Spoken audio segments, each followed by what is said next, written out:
Sufi's role externally was to serve. And this is going to be, as we will read today, something that was expounded by the early Sufis and the people who came before Imam Qushayri. He's going to quote these people so that we get an understanding of what it meant to be a Sufi in the Muslim civilization. Okay. What did the Sufis do for the Muslim civilization? That contribution is immense. It is immense. How so? That with Shaykh Mu'in al-Din Chishti, rahimahullah, he came into Ajmer, India, and he converted Hindus almost in the millions. In the millions. And then wherever he went, he fed people. And wherever he went and he stopped, he made sure that his khulafa, that his deputies would open, first of all, a madrasa to teach people aqidah, to teach people the fara'id, and then along with that, he would have what we call today in Urdu, a langar, a feeding station.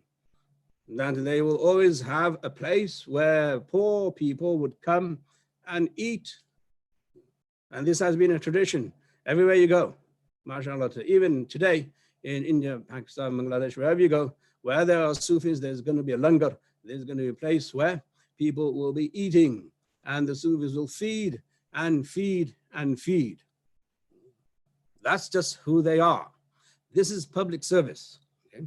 Along with the other things that they did, they were almost like a guild.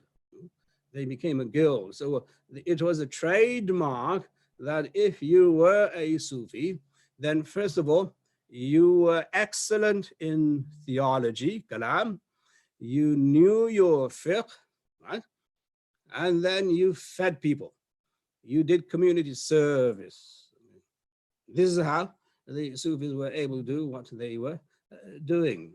Now, having said that, they were also very much into proactive participation in expanding the ummah in different ways.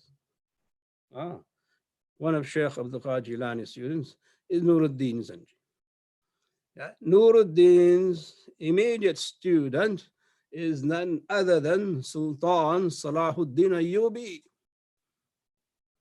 And you all know who Sultan Salahuddin Ayyubi is. So he's one step removed from Shaykh Abdul Qadir Jilani.